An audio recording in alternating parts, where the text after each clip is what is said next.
great day. My name is Khadijah Williams Frazier, and I am a health and wellness facilitator for the City of Miami Gardens Betty T. Ferguson Recreational Complex.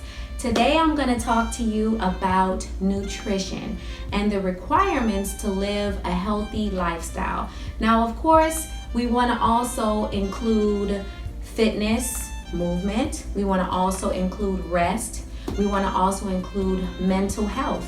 But today I'm going to talk about nutrition. And these nutrition guidelines come directly from the CDC, the Center for Disease Control. In no way, shape, or form is Betty T. Ferguson or the City of Miami Gardens recommending that you take these particular guidelines over the recommended guidelines by your doctor. So your doctor always trumps what you need to follow for your nutrition, but we're just here to share some tips and some information that will help you across your lifespan. So, according to the Center for Disease Control, follow a healthy eating pattern across the lifespan. All food and beverage choices matter. Choose a healthy eating pattern at an appropriate calorie level to help achieve and maintain a healthy body weight, support nutrient density, and reduce the risk of chronic disease. What does that mean? Going back, all food choices matter. So if you, on a daily basis, are eating Oreo cookies, which is my favorite, by the way, and you continue to eat that over the course of the day, and then days turn into weeks, and then weeks turn into months, you can't go back and reverse what you ingested. Once it's in you, it's in you. And so when you think about over your lifespan, when you develop a chronic disease, that doesn't happen in one day.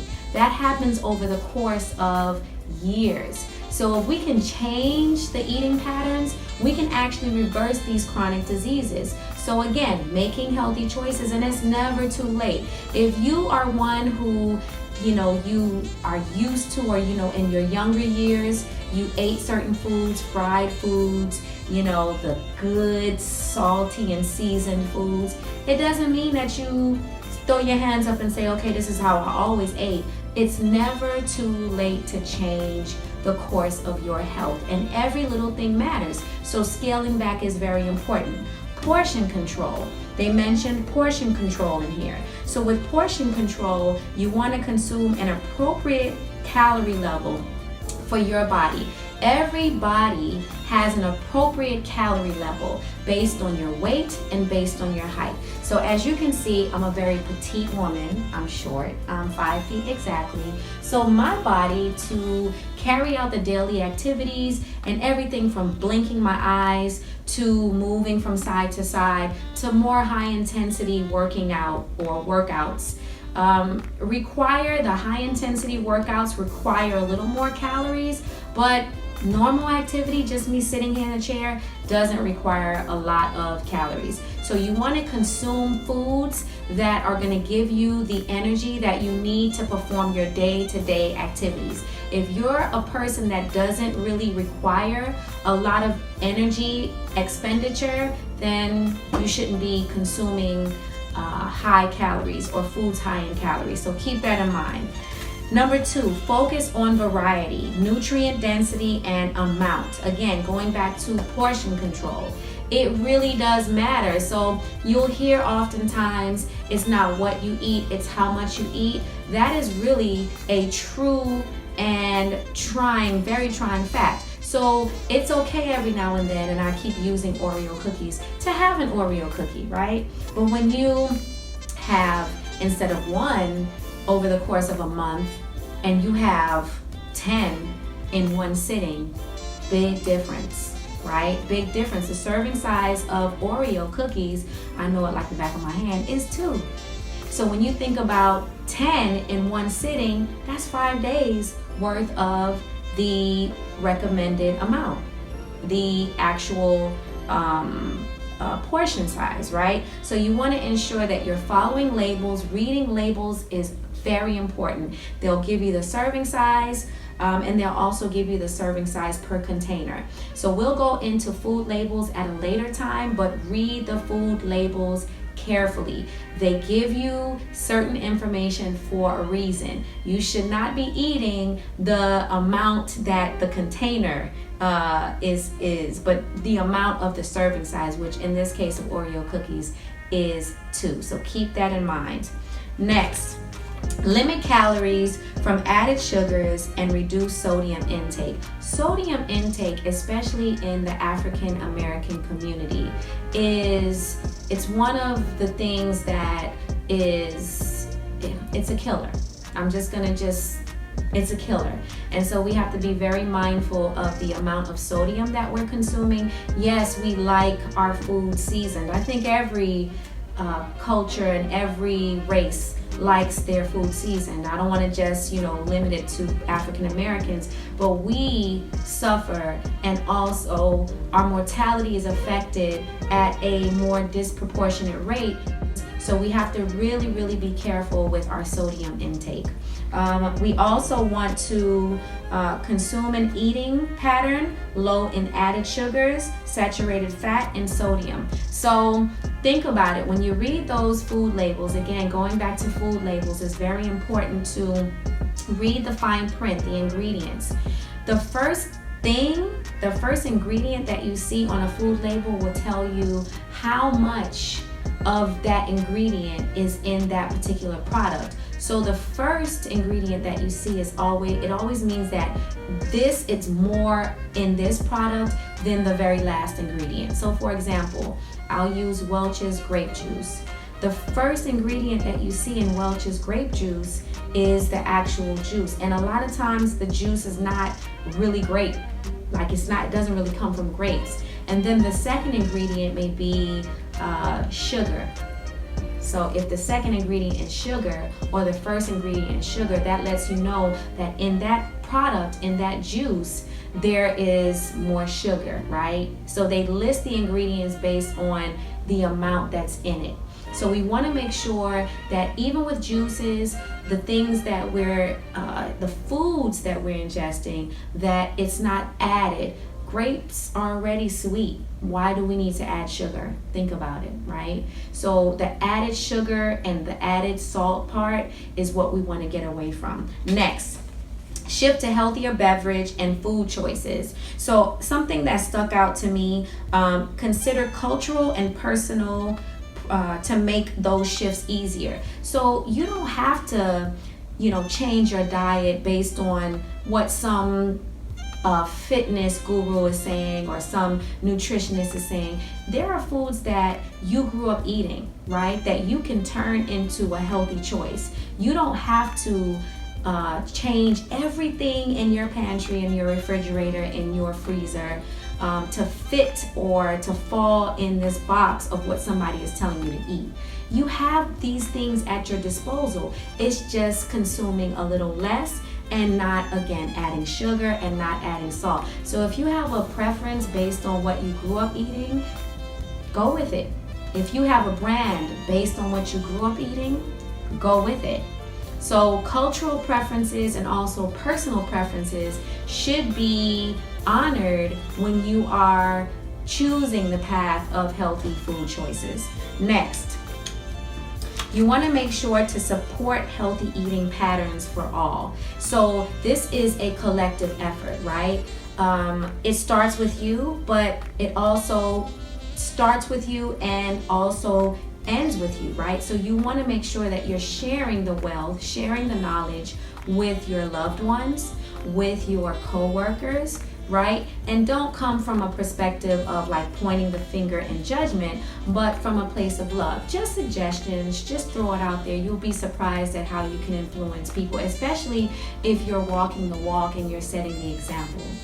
Next, so key recommendations. Specifically, these are specific recommendations. So I just gave you some guidelines. Now I'm going to talk about key recommendations. Consume a healthy eating pattern that accounts for all food and beverages within an appropriate calorie level.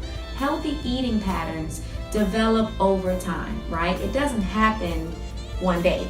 So it takes time, it takes practice until you get to the point you just wake up and your body craves it. Just like your body craves that slice of pizza and those Oreo cookies.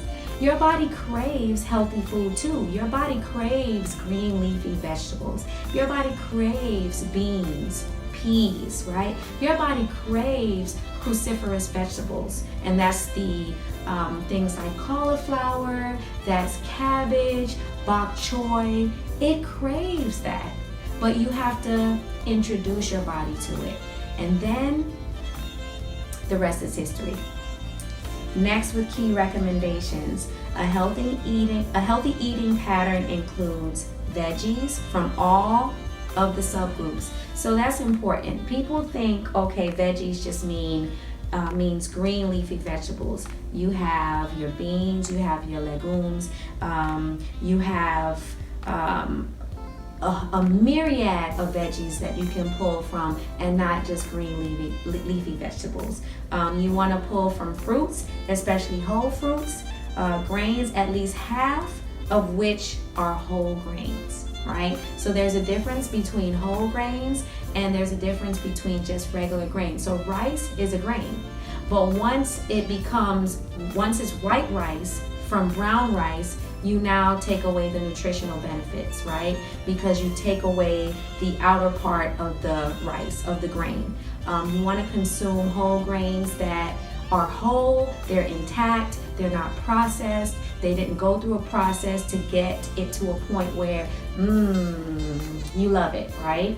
And there's room for that. Again, portion control. You can enjoy the things that you grew up eating without feeling like you are depriving yourself, but it cannot be on a regular basis.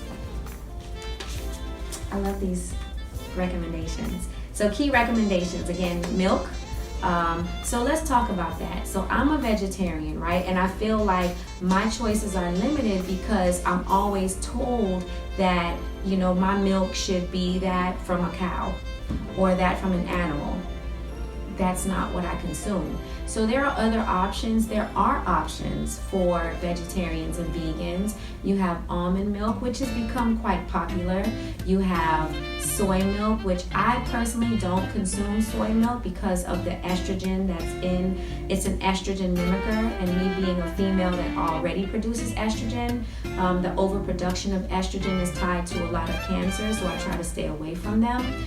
Or away from soy, but you have soy milk. Well, soy milk, you have, that's an option. And you also have oat milk, you have cashew milk, you have macadamia milk. Like, you have all of these different milks from all of these different sources of protein that you can try, taste it, try it out. Don't knock it till you try it. But you're not only limited to cow's milk. So just wanted to talk to you all about that, because you feel like you don't have any options when it's just, you're told cow's milk.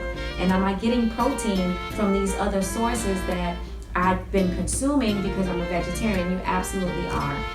Almond milk has just as much protein as cow's milk. So does cashew milk. So does macadamia milk. So please know that you have options and know that you're not limited to just consuming cow's milk. Another milk, if you consume animal products, that's good, is goat's milk. It has a bit of a bitter taste to it, and it takes people time to get used to, especially if you didn't grow up drinking it, but it is healthy for you. And it's less processed too, that's the other thing. And oils, so let's talk about oils. Oils actually are good for you. You have to take in a certain amount of fats and oils. Just ensure that the oils that you're consuming are very low in saturated fat, right? So I'm not talking about Crisco oil, right? I'm talking about olive oil, right? I'm talking about oils that are going to protect you, oils that are going to help with hormone balance, because that's what oils and fats do. These are the things that you need to understand, because we talk about fat-free and low-fat, which there's a place for it, but you still have to consume oil in its natural state without the fat being taken out to a certain extent. Just as long, again, portion control, is just as long as you're not overdoing it and you're doing it at a moderate level. I always say moderation over deprivation, because when you deprive yourself, at some point you're gonna go get it. And when you get it, it's not gonna be good. You're gonna, like they say, go in. So we wanna make sure that we're getting those things that we want, but just on a smaller scale and on a moderate level. The things we need, we want to make sure that we're consuming them in excess. And again, those things include oils. Again, oils, very, very careful as to what oils we're consuming. Extra virgin olive oil is a very, very great oil to consume. Coconut oil is a very, very great oil to consume. So again, these oils, avocado oil is a very great oil to consume because they're high in omega-3 fatty acids. Fish oils are very great to consume as well. That's if you do consume animal products. If you don't, then you stick with the vegetable oil, the olive oil, the coconut oils, and the avocado oils. So those are the key recommendations and also the guidelines, again, by the Center for Disease Control. My name is Khadijah Williams Frazier, a health and wellness facilitator for the City of Miami Gardens, Betty T. Ferguson Recreational Complex, and I can't wait to come back again to talk to you about more nutritional facts that will help you live a healthy lifestyle and also help you to live a longer life. Talk to you soon.